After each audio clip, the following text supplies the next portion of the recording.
So hi friends, welcome to Telugu MTech trader. ఈరోజు market early morning నేను trade తీసుకోలేదు. నాకు టైం బిజీగా ఉండి ఆఫీస్ వర్క్ ఉండే 11:30 దాకా నేను ఒక డైరెక్షన్ కూడా దాని గురించి చూసుకోలేదు. 11:30 టైంలో నేను మార్కెట్ చూసుకునేటరికి ఒక డౌన్ ట్రెండ్ అనేది నాకు కనపడ్డది, ఒక బిగ్ ఫాల్ పడుతున్నట్టుగా. సో అప్పుడు నేను సెల్లర్స్ యాక్టివేట్ అయ్యారు. సో ఈరోజు ఆర్బీఐది రివ్యూ మీటింగ్ కూడా ఉంది. సో దాని రిపోర్ట్స్ వలన కూడా మార్కెట్ డౌన్ సైడ్ వచ్చేసింది. ఆల్రెడీ మార్కెట్ కూడా 300 పాయింట్స్ పడిపోయింది నేను ఈ టైంకి వెళ్ళేటరికి. ఆల్రెడీ బిగ్ ఫాల్ని నేను క్యాచ్ చేయలేకపోయా. రైట్ టైంలో ఎంటర్ అవ్వాల్సింది, ఇంకొక 100 పాయింట్స్ 150 పాయింట్స్ ముందే ఎంటర్ అవ్వాల్సింది, కానీ నేను ఎంటర్ కాలేదు అప్పటికి. కానీ సమ్హౌ నేనైతే ట్రెండ్ అయితే ఐడెంటిఫై చేశాను డౌన్ సైడ్ అని. సో నా దాంట్లో క్యాపిటల్లో ఓన్లీ 8,500 ప్లస్సే ఉంది. క్యాపిటల్ ఎక్కువ ఈ ఆప్షన్స్ వాడాలనుకోలేదు. అది 1 లాట్ ఒక 20,000 లోపే వాడదాం అనుకున్నాను. సో ఏదైతే అమౌంట్ ఉంటుందో అది నేను జీటీటీ ఆర్డర్లో స్టాక్స్ కొనడానికి ఎక్కువ ప్రయారిటీ ఇస్తున్నా. ఓన్లీ 20%, 1-2 లాట్స్ తోటి 1000 1500 ఏదో చిన్న కొద్దిగా ట్రేడ్ తోటే ఈ ఆప్షన్స్లో ట్రేడ్ చేయాలనే మైండ్ సెట్ని కొద్దిగా షిఫ్ట్ చేస్తున్నా. సో అందులో భాగంగా నేను ఒక చిన్న ట్రేడ్ తీసుకున్నా. సో దాన్ని నేను యావరేజ్గా తీసుకున్నాను 21, 22. సో అదేవిధంగా 19 రూపాయలు. సో ఈ విధంగా తీసుకున్నా. సో చిన్న బిగ్ ఫాల్ పడుతున్న టైంలో సో 25 రూపాయలు అలా వెళ్తున్నప్పుడు నేను ఒక 900 ప్లస్లో నేను ప్రాఫిట్ బుక్ చేసుకున్నాను. సో ఇక్కడ చూసుకుంటే మనకి ఎంట్రీలో బ్రోకరేజ్ ఒక 300 ప్లస్ బ్రోకరేజ్ వచ్చింది. సో ఇక్కడ మార్కెట్ ఇదంతా ఆల్రెడీ చూస్తే ఇప్పుడు బిగ్ ఫాల్ పడ్డది, ఈ క్యాచింగ్ అంతా ఆల్రెడీ. సో తర్వాత మళ్ళీ మార్కెట్ అనేది అప్ ట్రెండ్ తీసుకుంటుంది. సో ఆల్రెడీ మనకు 900 ప్రాఫిట్ కాస్త మళ్ళీ రీఎంట్రీకి మళ్ళీ ట్రై చేశాను. సో మార్కెట్ ఎప్పుడైతే 12 o'clock టైంలో ఆల్రెడీ పడిపోయిందో 11:30 టైంలో మళ్ళీ ఆల్మోస్ట్ 2 hours టైం తీసుకుంది. సో అప్ ట్రెండ్ తీసుకోవడానికి. సో మళ్ళీ కొంత 2 hours దాకా అలాగే వన్ వేలో ఒక సైడ్ వేస్గా కొంత అప్ ట్రెండ్ తీసుకుంది. సో తర్వాత మళ్ళీ 12:30 తర్వాత మళ్ళీ మార్కెట్ చిన్నగా డౌన్ సైడ్గా స్టార్ట్ అయింది. సో మార్కెట్ ఇంకా అంటే క్లియర్గా డౌన్ సైడ్ అయితే పడట్లేదు, అలాగే ఉంది. సో నేను ఆల్మోస్ట్ 132 టైంలో కంటిన్యూస్గా మార్కెట్ అయితే డౌన్ సైడ్కి రిగరస్గా పడుతూ ఉంది. సో ఆ టైంలో నేను ఇంకా ఆల్రెడీ ఏదైతే క్వాంటిటీ నేను మళ్ళీ రీఎంటర్ అయి ఉన్నానో సో నేను దాన్ని మళ్ళీ ఇక్కడ 21 రూపీస్కి నేను చూస్తే ఇక్కడ 21 రూపీస్కి ఎగ్జిట్ అయిపోయాను. అది 21 రూపీస్కి ఎగ్జిట్ అయిన తర్వాత ఇది ఇంకా పడి 35 రూపాయలకు పోయింది. సో నాకున్న చిన్న క్యాపిటల్ తోటి ఎక్కువ క్వాంటిటీ తోటి సో మనం అలాగే హోల్డ్ చేసి ఉంటే మనకి ఎక్కువ క్యాపిటల్, మనకి 5-6,000 దాకా మనకి ప్రాఫిట్ అయితే వచ్చి ఉండేది. సో కానీ నేను ఇంకా పడుతుంది అనుకోలేదు. సరే ఓకేలే, వచ్చిన ప్రాఫిట్ చిన్నదా పెద్దదా వచ్చిందా, సో దాంతో హ్యాపీగా ఉండం, మళ్ళీ రీఎంట్రీ వద్దు ఇంకేమొద్దు అన్న సైకలాజికల్ మైండ్ సెట్తో కొద్దిగా మళ్ళీ రీఎంట్రీ లాంటివి చేయలేదు. సో ఓకే, ఎనీహౌ చిన్న ప్రాఫిట్ అయితే వచ్చిందన్న మైండ్ సెట్ని సైకలాజికల్గా ఉంచాము. సో ఇది మనకు మెయిన్ సైకలాజికల్గా మనము మైండ్ సెట్ని డెవలప్ చేసుకోవాలి. సో ఓవర్ ట్రేడింగ్ కానీ ఎక్కువ మన లాస్ అయింది కదా అని వెంటనే రికవర్ చేయాలనే మైండ్ సెట్ని తీసుకొని రావద్దు. సో ఓవరాల్గా నేనైతే చిన్నగా మళ్ళీ రీఎంటర్ అయిపోయి ఇంకొక లాట్ తోటి సో చిన్న ప్రాఫిట్ తీసేసి ఓవరాల్గా ఈ ఏరియాకి క్లోజ్ చేశాను. సో దీన్ని ఇంకా వివరంగా మనం చార్ట్ ద్వారాగా అనాలిసిస్ చేస్తూ చూద్దాము. Welcome to Telugu MTech trader. ఈరోజు మార్కెట్ చూసుకున్నట్టయితే ఈ ఏరియాలో గ్యాప్ అప్ ఓపెన్ అయింది, కంటిన్యూస్గా డౌన్ సైడ్ వచ్చింది. సో దీన్ని మనం ఎక్కడ ఎంట్రీస్ తీసుకోవచ్చు అనేది చూద్దాము. సో ఇక్కడ మనం ఎంట్రీస్ కోసము ఇక్కడ మనం ఒక ట్రెండ్ లైన్ గీసుకోవాలి. సో ట్రెండ్ లైన్ అంటే ఇక ఈ ఏరియాలో, సో ఇక్కడ ఈ ఏరియాలో ట్రెండ్ లైను. సో దీన్ని టచ్ అయ్యే విధంగా సో ఇక్కడ గీసుకోవాలి. సో ఇక్కడ గీసుకొని మనము క్యాండిల్ బార్కి వెళ్ళిపోయినట్టయితే సో ఇక్కడ మనకు ఈ విధంగా క్లియర్గా ఎర్లీ మార్నింగ్ ఈ ఏరియాలో 22,000కి గ్యాప్ అప్లో ఓపెన్ అయింది. సో మనము అవకాశం కోసం వెయిట్ చేయాలి, ఈ ట్రెండ్ లైన్ బ్రేక్ అయ్యే ఛాన్స్ ఉందా అని. సో ఇక్కడ ట్రెండ్ లైన్ బ్రేక్ అయ్యే ఛాన్స్ ఉందా అంటే ఈడొక ట్రెండ్ లైన్ బ్రేక్ అయ్యే ఛాన్స్ కనపడ్డది. సో ఇక్కడ బ్రేక్ ఇచ్చింది, మళ్ళీ స్టాప్ లాస్ కోసం పైకి వెళ్ళింది. మనం స్టాప్ లాస్ కొద్దిగా పైకి పెట్టుకోవాలి. అంటే ఇది మరీ చాలా స్టాప్ లాస్ చాలా ఎక్కువ అయిపోయింది. సో అందరిని స్టాప్ లాస్ హిట్ చేయడానికి మనకి మార్కెట్ అయితే పైకి వెళ్తుంది.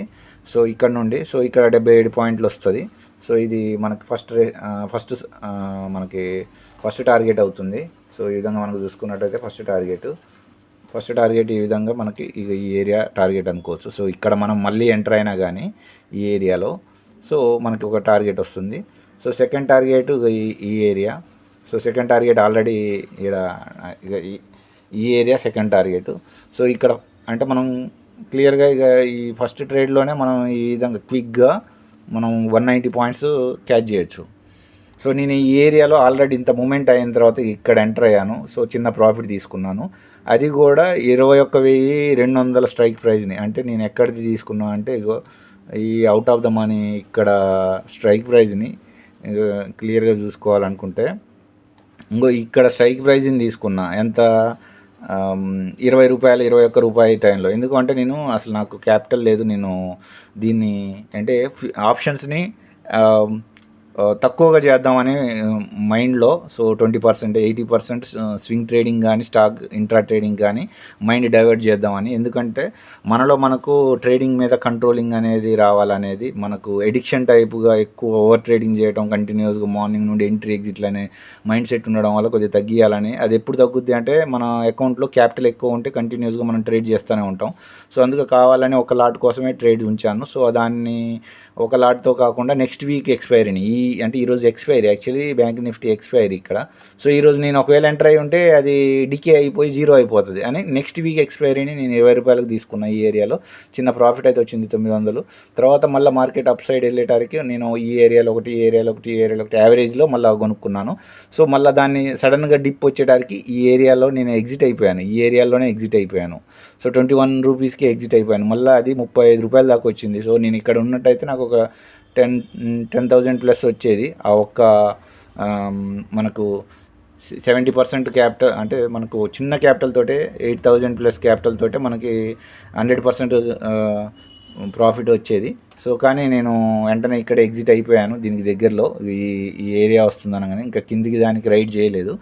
సో ఇక్కడ మనకి ఈ విధంగా నేను అవుట్ ఆఫ్ ద మనీ తీసుకున్నాను. యాక్చువల్ అయితే out of the money risky, sideways, ఇది మూమెంటం వన్ వే మార్కెట్ అని మనం కాబట్టి మనం out of the money strike ప్రైజ్ని తీసుకున్నాం. అదే మార్కెట్ సైడ్ వేజ్ మార్కెట్గానే ఉందనుకో, మూమెంటం ఏం లేదనుకో, అది తీసుకున్నా కానీ సైడ్ వేజ్తో ప్రాఫిట్ రాదు, టైం డికేనే అవుతుంది. సో ఆ విధంగా మనకి ఇక్కడ ఫస్ట్ టార్గెట్ వచ్చింది. సెకండ్ తర్వాత మళ్ళీ నేను ఈ ఏరియాలో కొంత యావరేజింగ్ చేసుకొని మళ్ళీ సెకండ్ ట్రేడ్ మళ్ళీ నేను ఈ ఏరియాలో నేను ఎంటర్ అయ్యాను. సో ఇక్కడ చూసుకున్నట్టుగా మనకి క్లియర్గా ఈ ఏరియాలో, సో ఈ ఏరియాలో కొంత యావరేజ్ జరిగింది.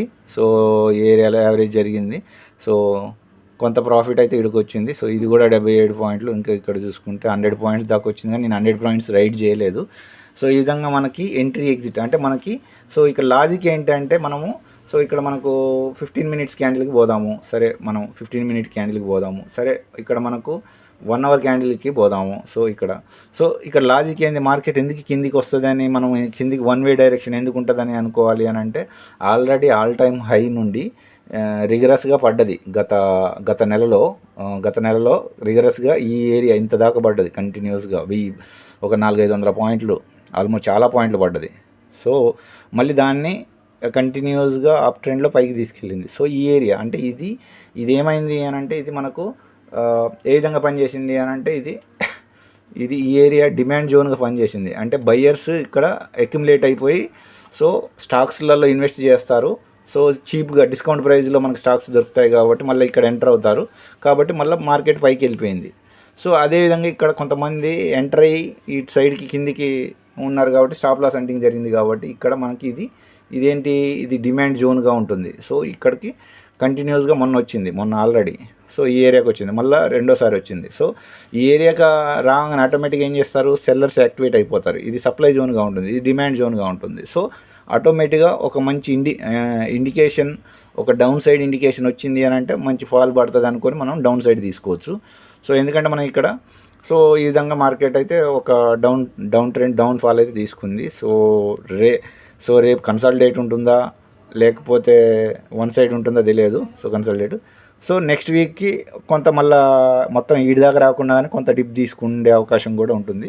సో ఆ లాజిక్ తోటి మనం డౌన్ సైడ్ తీసుకున్నాను, అలాగే కాన్ఫిడెంట్గా ఉన్నాను.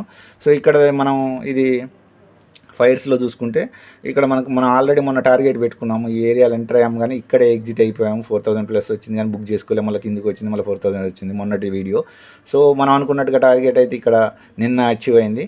సో నిన్న కూడా ఇక్కడ కొద్దిగా అవుట్ ఆఫ్ ద మనీ తోటే సేమ్ ఈరోజు ఎలా ట్రేడ్ చేశాను అలాగే ట్రేడ్ చేశాను. సో ఇక్కడ 3 గంటలకి మళ్ళీ మార్కెట్ ఏం కింద పడకుండా అలాగే ఈ ఏరియాని రెస్పెక్ట్ చేసింది. సో ఈరోజు మనకు ఈ ట్రెండ్ లైన్ని చూసుకుంటే ఇక్కడ గ్యాప్ అప్లో ఓపెన్ అయిపోయి సో ఈ ట్రెండ్ లైన్ని మనకు బ్రేక్ చేసింది. సో ఈ ఏరియాలో ఎంటర్ అయి ఉన్నట్టయితే మనకి మంచి ఫాలో వచ్చేది. సో ఈ విధంగా సో మనకి అంటే ఇక్కడ చూసుకుంటే కూడా మనకు ఫిబొనాసీ డ్రా చేసాము. సో ఫిబొనాసీ ఇక్కడ లో టు హై డ్రా చేస్తే సో ఇది 50% ఉంది. సో 50% అంటే ఇక్కడ 50% దాకా ఆల్మోస్ట్ రీచ్ అయింది. నీకు చెప్పాలంటే ఇక్కడికి ఇంకా కొద్దిగా కిందికి పడాలి, 21,700 దాకా పడాలి, ఇంకా పడలేదు. ఇక్కడ కొద్దిగా మనకి ఈ విధంగా యాడ్ వరకు వచ్చింది, 21,665 దాకా వచ్చి మళ్ళీ పైకి వెళ్ళింది. సో మనకు నెక్స్ట్ మనకు టార్గెట్స్ రేపు కానీ ఎల్లుండి కానీ ఒకవేళ రేపు సైడ్ వేస్ ఉన్నా కానీ సో ఈ దాకా 50% రావాలి, 21,700 రావాలి, తర్వాత 0.61% కూడా రావాలి. వచ్చిన తర్వాత మళ్ళీ కావాలంటే అప్ తీసుకోవాలి. ఇక్కడ ఈ డౌన్ సైడ్ వస్తుందా అనేది మనకు తెలియదు. అట్లీస్ట్ ఇంత పైకి వెళ్ళింది కదా, 50% కానీ 0.61% కానీ వచ్చిన తర్వాత పైకి వెళ్ళాలి. సో ఇది లాజిక్ అన్నట్టు. సో మనకు మార్కెట్ ఇటు సైడ్ వేస్ ఉండి రేపు తర్వాత కొంత డిప్ తీసుకొని మళ్ళీ ఇటు దాకా వచ్చేసి అప్ తీసుకుంటుందా లేకపోతే ఇటు వస్తుందా అని. కాకపోతే ఈ లైన్స్ అయితే ఇక్కడ వరకు అయితే రావాలి. ఈ ఏరియా అయితే ఇంకా పెండింగ్ ఉంది. సో అది రేపు తీసుకుంటుందా, నెక్స్ట్ మండే సండే తీసుకుంటుందా అనేది చూడాలి. సో అది ఫ్రెండ్స్ ఇక్కడ లాజిక్. సో ఫ్రెండ్స్ ఇక్కడ మనకి ఓవరాల్గా చూసుకున్నట్టయితే నేను ఒక చిన్న ట్రేడ్ తీసుకున్నాను. సో ఇక్కడ 120కి తీసుకున్నాను, 132కి ఎగ్జిట్ అయిపోయాను. కానీ ఇది 160 దాకా వెళ్ళింది, అంటే నీకు ఇంకా మంచి ప్రాఫిట్ వచ్చేది 1500 300. సో ఇది లాస్ట్కి తీసుకున్నాను. సో అంతకంటే ముందు నేను ఇది 21,200 నేను తీసుకున్నాను, అది 20 రూపీస్కి తీసుకున్నాను, 70 రూపీస్ 18 రూపీస్కి అది తీసుకున్నాను. అది 35 దాకా వెళ్ళింది కానీ నేను 21కి ఎగ్జిట్ అయిపోయాను. ఈ 29 దాకా ఉన్నా మనకు 5-6 వేలు వచ్చేది. కానీ సో చిన్న ప్రాఫిట్ కోసమే మన చిన్న క్యాపిటలే 8,000+ క్యాపిటల్ యూజ్ చేసేసి ఇంత రిటర్న్ జనరేట్ చేయగలిగాము. సో ఇంతకంటే ఎక్కువ అదే చాలా ఎక్కువ అనుకోవాలి. సో మనం ఎక్కువ గ్రీడీ ఉండొద్దు, తక్కువ ట్రేడ్సే చేయాలి, ఒక 20%. సో రిమైనింగ్ అనేది నేను హోల్డింగ్ కోసం అని నేను ఆటోమేటిక్గా ఇవి జీటీటీ ఆర్డర్లో 1 లాట్ ఇక్కడ అంటే మనకు స్వింగ్ ట్రేడింగ్ కోసం అని స్టాక్స్ తీసుకోవడం జరిగింది. సో ఇక్కడ Kotak bank, Emami, Berger paint, Axis bank, Bata India, Bajaj Finserv. So ఇవన్నీ ఏంటంటే మనం సరే ఇందులో స్టాక్స్లో చిన్నగా యావరేజింగ్ చేసుకుంటూ మనం హోల్డ్లో పెడితే సో మనకి సరే లాస్ వచ్చిందా ప్రాఫిట్ వచ్చిందా పక్కన పెడితే మనకు బై అండ్ డిప్స్లో కొనుక్కున్నా మనకి ఇబ్బంది ఏమి ఉండదు. సో ఇక్కడ M&M, ఇవన్నీ SBI లైఫ్, అమెరాన్, తర్వాత అమర్రాజా బ్యాటరీ, తర్వాత VIP ఇండస్ట్రీస్, ఇవన్నీ కొద్దిగా పాజిటివ్గా ఉన్నాయి. సో ఇవన్నీ ఈరోజు మార్కెట్ ఒక 400 పాయింట్లు డిప్పు పడ్డది కాబట్టి సో ఇవన్నీ డిస్కౌంట్లో దొరుకుతున్నాయి. అంటే ఇది అందుకని నేను HDFC ఒకటి తీసుకున్నాను, బర్జర్ పెయింట్స్ 2 తీసుకున్నాను, తర్వాత యాక్సిస్ బ్యాంక్ కూడా ఒకటి తీసుకున్నాను. సో ఇది కూడా కోటక్ బ్యాంక్ కూడా ఇంకా డిస్కౌంట్లో దొరుకుతుందని ఇదొకటి తీసుకున్నాను. బజాజ్ ఫిన్సర్ కూడా నాకు ఇంకా కొద్దిగా డిస్కౌంట్లో మంచిగా దొరికిందని ఇదొకటి తీసుకున్నాను. సో బాటా ఇండియా తీసుకోలేదు. సో బజాజ్ ఫిన్సర్ కూడా తీసుకోలేదు. ఇవి కూడా మంచిగా డిస్కౌంట్ వస్తున్నాయి కానీ మనకి క్యాపిటల్ అనేది ఇంపార్టెంట్ స్వింగ్ ట్రేడింగ్కి. సో ఆ విధంగా మనము స్లోగా స్వింగ్ ట్రేడింగ్ సైడ్ మనము స్టాక్స్ను కూడా మనకు ఇవి ఇప్పుడు అమర్రాజా బ్యాటరీ 9% అని ఉంది, 6% అని ఉంది ఈ విధంగా. సో M&M ఇది 10% దాకా ఉండే, ఇది మళ్ళీ ఇంకా చాలా డౌన్ పడ్డది. సో ఈ విధంగా మనం ఏంటంటే మనకు 7-8% వచ్చిందా కొద్ది క్వాంటిటీ ఇంక్రీజ్ చేసేసుకొని వీటిని బుక్ చేసేసుకోవాలి వారానికి 2 వారాలకి. మళ్ళీ వీటిని కూడా యావరేజ్ చేసేసుకొని మళ్ళీ నెక్స్ట్ వీక్ కానీ అవతల వీక్లో కానీ వీటిని కూడా ఎగ్జిట్ అయిపోవాలి, మళ్ళీ కింద డిప్లో పడ్డప్పుడు మళ్ళీ. సో ఈ విధంగా స్వింగ్ ట్రేడింగ్ అలాగే హోల్డ్ చేసి ఉండకూడదు. సో అది మనం ఆ విధంగా చేస్తుంది. సరే మనకి ఇప్పుడు అందులో మనం ఇన్వెస్ట్ చేసి ఉంచినంత మాత్రం అందులోనే ఉంటుంది, మనకు పెద్ద లాసులు రావు. అదే కానీ వీటిని మనం ఆప్షన్స్లో ట్రేడింగ్ చేస్తూ ఉంటే అది బిగ్ లాస్ వస్తుంది. సో దానికంటే బెటర్ ఇది హోల్డింగ్ చేసుకోవడం, స్టాక్స్లో పెట్టుకోవడం, ఇంట్రా ట్రేడ్ చేయడం, స్వింగ్ ట్రేడింగ్ చేయడం. సో ఇలాంటి దాన్ని మన సైకలాజికల్ మైండ్ సెట్ని ఇటు సైడ్ పెట్టుకుంటూ స్టడీగా లాంగర్ రన్లో కోసం అన్నట్టుగా మనం ఆ విధంగా మైండ్ సెట్ని షిఫ్ట్ చేయాలి. సో అందులో ఆప్షన్స్లో మనకి క్విక్గా మనీ వస్తుందని ఇది ఒక్కదాని మీదనే ఫోకస్ చేయడం వల్ల సో క్యాపిటల్ కూడా వైప్ అవుట్ ఉంటుంది, ఎందుకంటే ఆపరేటర్స్ మనం ట్రాప్ చేస్తారు. సో అది ఫ్రెండ్స్, ఇది లాజిక్. సో మీకు కంటెంట్ ట్రేడింగ్ జర్నీ కూడా చూసుకున్నట్టయితే మనకు చిన్న ప్రాఫిటే వచ్చింది, స్మాల్ ప్రాఫిట్ 8th ఈరోజు. సో ఫ్రీ మార్కెట్ గురించి చూసుకున్నట్టయితే మనకు ఆల్రెడీ మైండ్ సెట్ అనేది ఎడిక్షన్ అనేది ఉండొద్దు. ఇది మనకు ఎడిక్షన్ లాగా ఉంటే ఎక్కువ ఓవర్ ట్రేడింగ్ చేస్తాము, మన మైండ్ని కంట్రోల్ చేసుకోము. కాబట్టి మన ఫోకస్ని ఎటు షిఫ్ట్ చేయాలని పెట్టుకున్నామంటే స్టాక్స్ మీద అనాలిసిస్ చేయాలని. మిగతా ఇప్పుడు ఏదైతే రోజు రెగ్యులర్గా మన 90 days నుండి చేస్తున్నామో దాన్ని మన అగ్రెసివ్నెస్ని తగ్గించడానికి ఫోకస్ చేసాము. అందుకని 1 lot తోటే ఫోకసింగ్ అనేదానికి మనం మెయిన్ ఫోకస్ పెట్టాము. సో అదేవిధంగా మన పేషెన్స్ని డెవలప్ చేయడానికి డూ నథింగ్ అంటే జస్ట్ సింప్లీగా అబ్జర్వ్ చేయాలనే మైండ్ సెట్ని మన మైండ్లోకి తీసుకురావాలని ఇదొక quotation, focus on do nothing. తర్వాత ప్రాఫిట్ కోసం ప్రయత్నించొద్దు, ఓన్లీ లాస్ కంట్రోలింగ్ మీద ఉండాలి. సో మనము రికవర్ చేయాలంటే చాలా రోజులు ప్రాక్టీస్ చేయాలి. సో ఆల్మోస్ట్ మనం ఒక 1000 రోజులు ప్రాక్టీస్ చేయాలి. మనం ఒక 10 లక్షలు సంపాదించాలన్నా కానీ, సో స్లోగా రికవర్ చేయాలన్నా కానీ అంత డిలేని ఇవ్వాలి. మనం క్విక్గా నేను వారంలో, నెలలో, 2 నెలల్లో, 3 నెలల్లో నేను 10 లక్షలు సంపాదిస్తాను ఈ కైండ్ ఆఫ్ మైండ్ సెట్ని ఉంటే మనం ట్రాప్ అయిపోతాము. స్లోగా సైకలాజికల్ మైండ్ సెట్ని పేషెన్స్ డెవలప్ మీద ఫోకస్ చేయాలి. లేదంటే క్యాపిటల్ వైప్ అవుట్ అయ్యే ఆస్కారం ఉంటుంది. తర్వాత ఫిక్స్డ్ లాస్ని యాక్సెప్ట్ చేయాలి. సపోజ్ మనం 20,000 యూజ్ చేస్తుంటే 5% అంటే 1,000 లాస్ కోసము. అదేవిధంగా ప్రాఫిట్ కూడా 10% అంటే 2K వచ్చిందంటే మనం క్లోజ్ చేయడానికి ట్రై చేసుకోవాలి. సో అదేవిధంగా మార్క్ చేసుకోవాలి. మనం ప్రీవియస్ డే ఓపెన్, హై, లో, క్లోజ్, ట్రెండ్ లైన్స్ కూడా డ్రా చేసుకోవాలి. అది నేను ఇప్పుడు మార్కెట్ ద్వారా చేసుకుంటే ఈరోజు ఎక్స్పైరీ, నిఫ్టీ ఎక్స్పైరీ కాబట్టి హీరో జీరో లాంటివి చేయొద్దు. అదేవిధంగా ఓటీపీ కూడా ఈ వీక్ ఎక్స్పైరీ తీసుకోవద్దు. తక్కువ ప్రైజ్లు దొరుకుతున్నా కానీ అది నెక్స్ట్ వీక్ ఎక్స్పైరీ తీసుకొని డైరెక్షన్ ఏటో ఆ క్లారిటీ చూసుకుంటే మనకు అది జీరో కాదు. సో మనం సేఫర్ సైడ్ ఉంటాము, కొద్దిగా చిన్నది తీసుకున్నా కానీ అదొక లాజిక్ చూసుకోవాలి. సో ప్రతిరోజు ట్రేడ్ చేయాల్సిన అవసరం లేదు, మన మైండ్ కూడా. సో అది కూడా ఇంకా మనకు ఈరోజు గ్లోబల్ మార్కెట్ చూసుకున్నట్టయితే అమెరికన్ మార్కెట్ ఏమో బుల్లిష్గా ఉంది, యూరోప్ మార్కెట్ ఏమో బేరిష్గా ఉంది, తర్వాత ఏషియన్ మార్కెట్ ఏమో బుల్లిష్గానే ఉంది. కానీ మనది మిక్స్డ్గా ఫస్ట్ గ్యాప్ అప్ ఓపెన్ అయిపోయి మనది బేరిష్గా వచ్చింది. సో ఎకనామిక్ క్యాలెండర్ అనేది investing.inలో మనకి ఎకనామిక్ మీటింగ్స్ ఉన్నాయని చూసుకోవాలి. ఈరోజు ఆర్బీఐ మీటింగ్ కూడా జరిగింది. సో ఆర్బీఐ మీటింగ్ వెళ్ళేంతవరకు బుల్లిష్గా ఉంది. తర్వాత ఆఫ్టర్ ఆర్బీఐ రిపోర్ట్ పాలసీ ద్వారాగా మన తర్వాత మార్కెట్ బేరిష్గా తీసుకుంది. సో అందులో ఒకటి స్టాప్ లాస్ హంటింగ్ అనేది కూడా నెక్స్ట్ వీక్ నుండి డౌన్ సైడే ఉన్నాయి స్టాప్ లాస్ హంటింగ్లన్నీ. సో ఫిబొనాచి డ్రా చేసినా కానీ మనకు డౌన్ సైడ్ లెవెల్సే మనకు చూపెడుతున్నాయి. అందువల్ల నేను ఎక్కువ ప్రిఫర్గా ఒకసారి ఎప్పుడైతే డౌన్ ట్రెండ్ మార్కెట్ స్టార్ట్ అయిందో సో డౌన్ సైడ్కే నేను ప్రిఫర్ చేశాను. సో అదేవిధంగా మనకి ఇక్కడ స్ట్రాటజీలు second 5-minute candle, third candle theory ఒకటి ఉంది, 1 day candle high low number theory ఉంది, డిమాండ్ సప్లై జోన్ ఉంది, హెకినాషి. సో ఇందులో ఏదన్నా ఒకటి మనకు వర్కౌట్ అవుతుంది, 9 EMA. సో అదేవిధంగా మనకి ఇది ఫ్రీ మార్కెట్. సో మనకు డ్యూరింగ్ మార్కెట్ అవర్స్ చూసుకుంటే ట్రెండ్ ఎటు ఉందో, ప్రైజ్ మూమెంట్ ఎటు ఉందో అటు సైడ్ మనం డైరెక్షన్ తీసుకోవాలి. సెల్ఫ్ కంట్రోల్ ఉండాలి ఎక్కువ ట్రేడింగ్కు. తర్వాత ఇన్నర్ బీస్ట్, మన స్ట్రాంగ్ మైండ్ సెట్ ఉండాలి. సో మార్కెట్ అయితే గ్యాప్ అప్ ఓపెన్ అయింది, తర్వాత కంటిన్యూస్గా సెల్లింగ్ ప్రెజర్ వచ్చేసి డౌన్ సైడ్ వచ్చింది. అదేవిధంగా ఐడెంటిఫై ట్రెండ్ చూసుకుంటే మార్కెట్ ట్రెండ్ డేది కూడా డౌన్ సైడే ఉంది, 4 hours కూడా డౌన్ సైడే ఉంది, 15 minutes కూడా డౌన్ సైడ్దే తీసుకున్నాం. సో అదేవిధంగా identify the break of structure. So ఇక్కడ ట్రెండ్ లైన్ అనేది మనకి బ్రేక్అవుట్ అయింది. అదేవిధంగా ఒక రెసిస్టెన్స్ కూడా దాన్ని బ్రేక్ చేసేసి సపోర్ట్గా మారింది. తర్వాత ఫేక్ బ్రేక్అవుట్లు అనేది ఏమీ జరగలేదు. సో ఫస్ట్ బ్రేక్అవుట్ అయింది, తర్వాత సెకండ్ టైం మళ్ళీ కంటిన్యూస్గా డౌన్ సైడ్ వచ్చేసింది.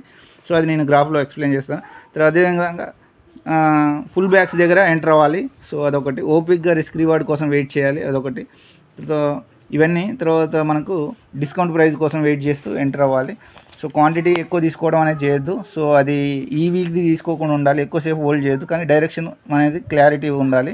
సో ఫస్ట్ ట్రేడ్ తీసుకున్న తర్వాత మనము చిన్న బ్రేక్ అనేది తీసుకోవాలి. తర్వాత మ్యాక్సిమం 3 trades per dayలో చూసుకోవాలి మన డైరెక్షన్. సో నేను 11 తర్వాతనే తీసుకున్నాను, 11 ఆ ఏరియాలో. సో తర్వాత యావరేజింగ్ అనేది చేయొద్దు, ఇది కొద్దిగా రిస్కీ ఈ వీక్ది అయితే. సో ఓవర్ ట్రేడింగ్ కూడా చేయకూడదు. సో నెక్స్ట్ డేది హోల్డ్ చేయొద్దు. సో ఇది హోల్డ్ చేయలేదు, మనము సైడ్ వేస్ మార్కెట్లో బలవంతంగా ప్రాఫిట్ తీయడానికి ట్రై చేయలేదు. సో బిగ్ మూమెంటం పూర్తయిన చివరిలో ఎక్కువ క్వాంటిటీతో ఎంటర్ కావద్దు. సో ఇది కూడా మనం ఫాలో అయ్యాము. సో ఓవరాల్గా మార్కెట్ చూసుకున్నట్లయితే సో మార్కెట్ స్ట్రక్చర్ డౌన్ సైడ్గా ఉంది. ఫస్ట్ ఆ గ్యాప్ అప్ ఓపెన్ అయ్యి డౌన్ సైడ్ వచ్చేసింది, మళ్ళీ బిగ్ ఫాల్ పడ్డది, తర్వాత మళ్ళీ ఇలాగెళ్ళి ఇలా వచ్చేసింది.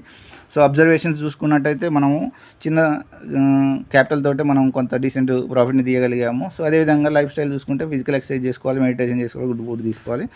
సో అది ఫ్రెండ్స్, మీకు కంటెంట్ నచ్చినట్లయితే లైక్ చేయండి, షేర్ చేయండి, సబ్స్క్రైబ్ చేయండి. మరి అదేవిధంగా మీకు ఏమైనా డౌట్స్ ఉంటే కామెంట్ చేయండి. సో నెక్స్ట్ వీడియోలో మళ్ళీ కలుసుకుందాం.